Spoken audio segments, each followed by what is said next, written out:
సనాతన సంస్కృత స్క్రిప్ట్స్లో వివరించబడిన సనాతన ధర్మం మరియు ఆధునిక ఐన్స్టీన్ యొక్క సాపేక్షత మరియు క్వాంటం మెకానిజం మధ్య ఎటర్నల్ ట్రూత్ కోరెలేటింగ్.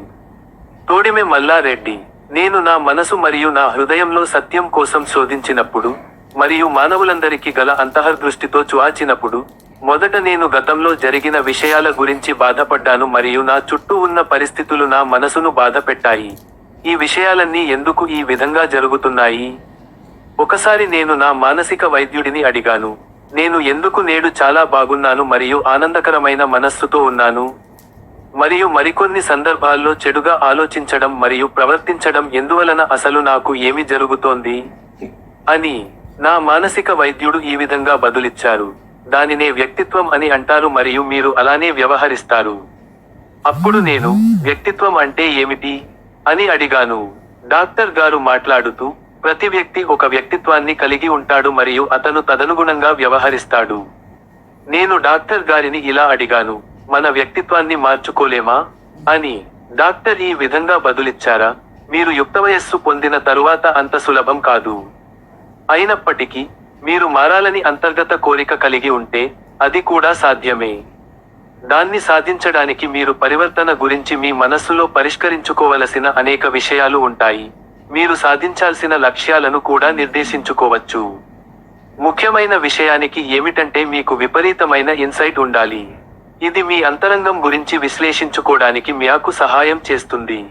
మరియు ఏది మంచి ఏది చెడు అని మీరు తెలుసుకొనవచ్చు. అప్పుడు మీ మనస్సులోని ఈ సమస్యను పరిష్కరించుకోగలరు. డివైన్, ఈవిల్ మరియు తటస్థ స్థితి అన్నీ మీ అంతరంగ లేదా మనస్సులో భాగమని ఆచరణలో మీకు గోచరిస్తుంది.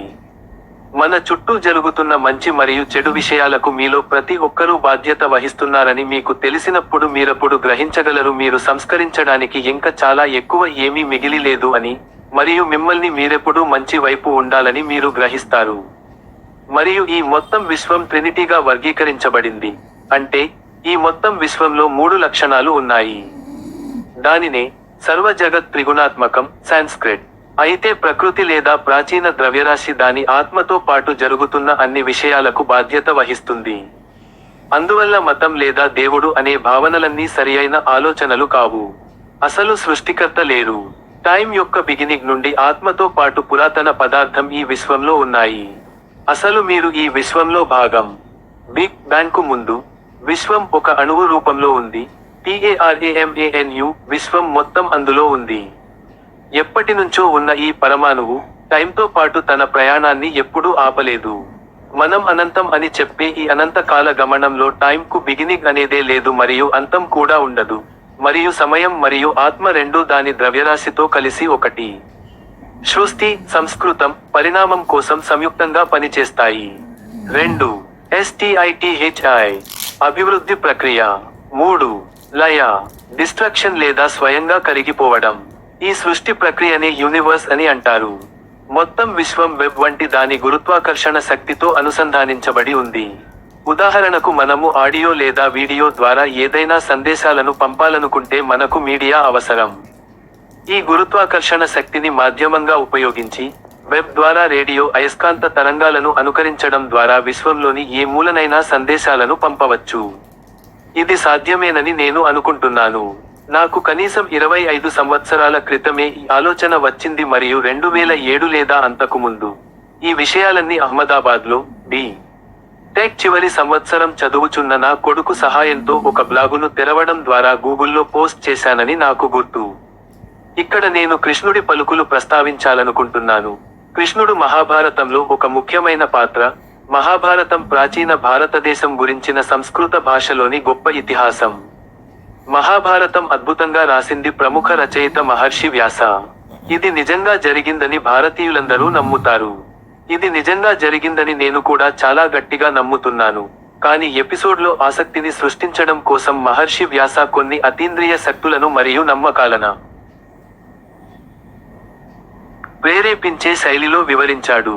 అజ్ఞానంలో మరియు మూఢనమ్మకాలతో ఉన్న సామాన్య ప్రజలను ఆకర్షించడం కొరకు కావచ్చు. లేదా ఎన్నో వేల ఏళ్ల కిందట వ్రాసిన తాళపత్రాలు శిథిలమై దాదాపు 75,000 శ్లోకాల్లో కేవలం 10,000 శ్లోకాలు మాత్రమే విరచితాలని కొందరి అభిప్రాయం. ఏది ఏమైనా, ఏదైనా అతీంద్రియమని నేను ఎప్పుడూ నమ్మను. ఏదైనా సిద్ధాంతం కోసం లేదా భగవంతునికి ఆపాదించేటప్పుడు మనం శాస్త్రీయ కోణంలో ఆలోచించిన పిదప మనమా మార్గాలను అనుసరించాలి. చివరగా ఈ విశ్వం ఒక పెద్ద బ్యాంగ్తో ఏర్పడిందని ఒక నిర్ణయానికి రావచ్చు. తక్షణమే ఇది గొప్ప శక్తిని ఉత్పత్తి చేసింది. ఈ రోజు వరకు ఆగిపోని ఒక చైన్ రియాక్షన్లోకి వెళ్ళింది.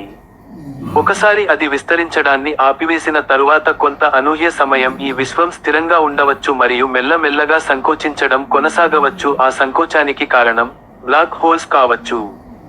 మొత్తం విశ్వం దాని అసలు రూపాన్ని సంతరించుకున్నప్పుడు అది ప్రస్తుత విశ్వం యొక్క ముగింపు కావచ్చు.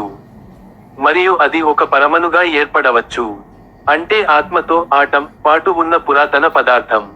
Matter and spirit. ఇక్కడ మనము గమనించవలసింది ఏమిటంటే పదార్థము, చైతన్యము వేరు వేరు కాదని, పద్ధాములోనే చైతన్యము ఇమిడి ఉందని, అనాదిగా ఇది ఇలానే కొనసాగుతూ ఉందని తెలుసుకోగలము. అయినప్పటికీ నేను ఒక సిద్ధాంతాన్ని ప్రతిపాదించదలచాను. మరొక సృష్టి కోసం అనుకూలమైన పరిస్థితులు నెలకొన్నప్పుడు ఈ యూనివర్స్ మరలా తనంతట తానే ఉద్భవించవచ్చు. సేజ్ వ్యాస చెప్పిన కొన్ని పదాలను నేనిక్కడ కోట్ చేయాలనుకుంటున్నాను. అతని భగవద్గీతలో క్యారెక్టర్ కృష్ణుడు మహాభారత యుద్ధం బాటిల్ మధ్యలో ఈ అంతులేని అనంతమైన కాలగమనంలో లక్షలాది మరియు మిలియన్ల సంవత్సరాలకు నాలో రగిలే మెనేటిని, అంటే ఒక విధంగా ఏకాతం వలన కలిగే విసుగు వల్ల నన్ను నేను సృష్టించుకుంటాను మరియు నేను ఈ విధంగా నన్ను నశింప చేసుకుంటున్నాను. హే అర్జున, ఇదంతా నాకు ఒక ఆట. అందువల్ల ఫలితం గురించి చింతించకండి, దానిని నాకు వదిలేయండి. మీ పనిని చేయటానికి మాత్రమే మీకు హక్కు ఉంది మరియు ఫలితం మీద కాదు. మీరు ఎవరినీ చంపడం లేదు. వారంతా నా చేత ఇదివరకే చంపబడ్డారు. రంతా నా ఆటలో పాత్రలు మాత్రమే. వాస్తవానికి ఈ విషయాలన్నీ మీరు నమ్మాల్సిన అవసరం లేదు, కానీ అంతర్గత అర్థం ఏమిటంటే ఫలితాలపై మనిషికి హక్కు లేదు. అతని హక్కు కర్తవ్యాన్ని నిర్వహించడమే. దీన్నే అంటే సంస్కృతంలో కర్మ అని అంటారు. ఇటీవలి ఐన్స్టీన్ యొక్క క్వాంటం మెకానిక్స్ మరియు సాపేక్షత యొక్క సిద్ధాంతం అదే ప్రభావాన్ని కలిగి ఉంది మరియు మంచి మరియు చెడు ఒకే పాత్రలో ఉన్నాయని రుజువు చేస్తుంది మరియు దైవిక శక్తి మరియు ఈవిల్ ఫోర్స్, న్యూట్రల్ ఫోర్స్లను కలిగి ఉన్నాయి. ఈ మూడు దళాల యొక్క సంపూర్ణమైన యూనివర్స్. ప్రోటాన్ల ద్వారా సూచించబడే సానుకూల శక్తి న్యూట్రల్ ఫోర్స్. ఇది న్యూట్రాన్ల ద్వారా ఎల్లప్పుడూ ప్రోటాన్లతో అనుబంధించబడుతుంది. నెగటివ్ ఫోర్స్ ఎలక్ట్రాన్ల ద్వారా సూచించబడుతుంది. ఇది న్యూక్లియస్ చుట్టూ గొప్ప వెలాసిటీతో తిరుగుతూ ఉంటుంది. ఐన్స్టీన్ యొక్క క్వాంటం సిద్ధాంతం నిజంగా ఈ యూనివర్స్ ను అర్థం చేసుకోవడంలో గొప్ప బ్రేక్. అతను క్వాంటం సిద్ధాంతంలో అనేక ఆవిష్కరణలు చేశాడు.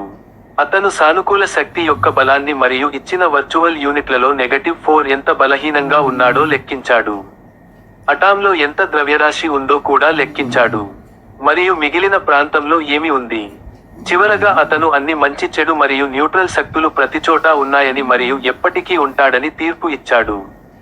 అందువల్ల మేము దానిని ఆచరణాత్మక అనువర్తనంలో తీసుకున్నప్పుడు వ్యతిరేక వ్యక్తి మీలాగే ఉంటారని మేము తెలుసుకోవాలి.